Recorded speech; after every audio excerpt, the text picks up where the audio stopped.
On se souvient que Benjamin Netanyahou n'a cessé de marteler ces dernières semaines que l'opération terrestre dans la ville de Rafah aurait lieu indépendamment d'un accord sur un cessez-le-feu et un échange de prisonniers.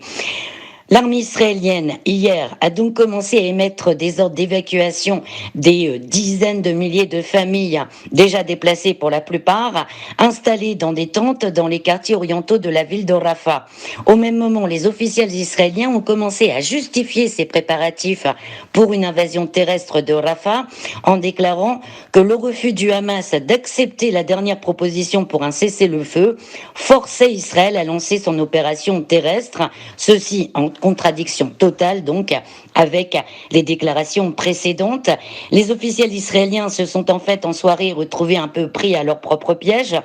quand le Hamas a accepté l'accord proposé pour un cessez-le-feu et un échange de prisonniers.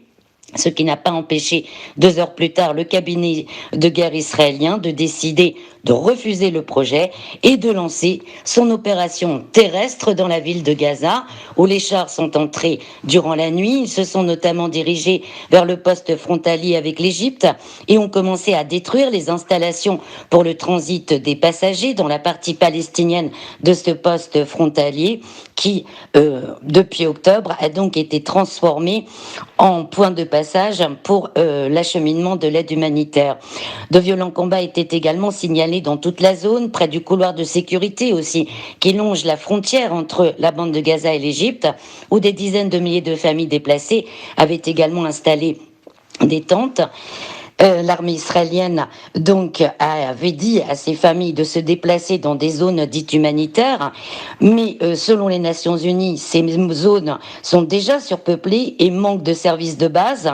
La famine, déjà très présente dans la région nord de la bande de Gaza, risque de s'étendre à la région sud, avec l'arrêt total à l'heure actuelle de l'acheminement de l'aide humanitaire via le poste frontalier de Rafah, mais également via un autre point de passage, celui de Karem Abou Salem. Donc on a 1,5 million de personnes, dont 600 000 enfants, qui se retrouvent plus que jamais dans une situation apocalyptique.